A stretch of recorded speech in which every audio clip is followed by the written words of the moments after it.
Concerned citizens from the city of Austin and across the partisan political divide came together on February 26, 2011 to discuss how to finally win geographic representation, also known as single-member districts. This was the long-held dream of NAACP leader Volma Overton Sr. and LULAC, despite 6 unsuccessful efforts to pass them and a failed court case.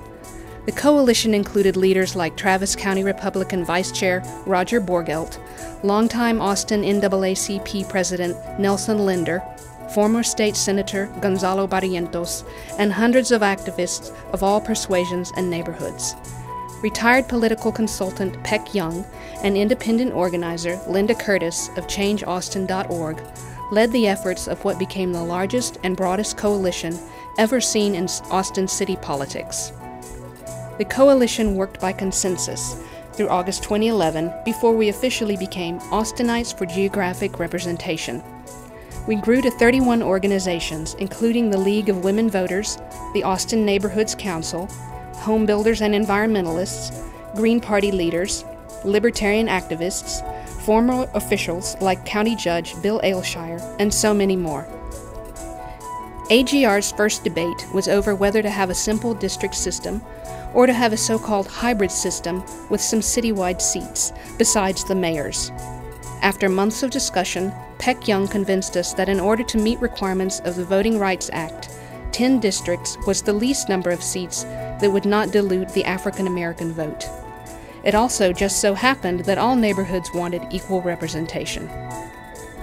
The coalition also grappled with the question of who would draw the district lines.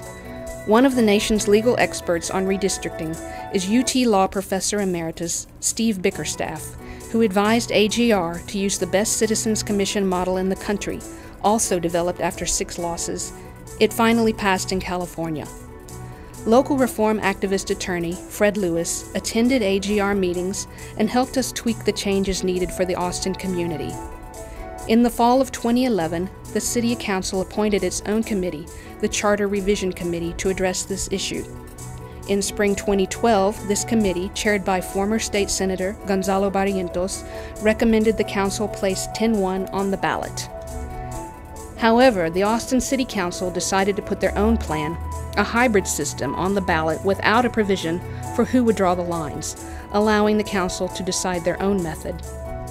This forced the AGR coalition to collect over 30,000 signatures to guarantee a place on the ballot for 10-1. In November 2012, Austinites overwhelmingly, by over 61%, supported Proposition 3, the Citizens Districting 10-1 Plan, which included the first independent citizens redistricting commission in the state of Texas. This commission is truly independent, with the ability to hire its own staff and consultants to get the maps of 10 geographic districts ready to send to the U.S. Department of Justice in time for the November 2014 election. Legal experts agree that these maps should be submitted to the Department of Justice no later than the end of 2013. AGR hopes that everyone, not only the 14 people who are chosen starting by a random selection of the first 8 commissioners on May 22nd, but thousands of Austinites will participate in the commission hearings.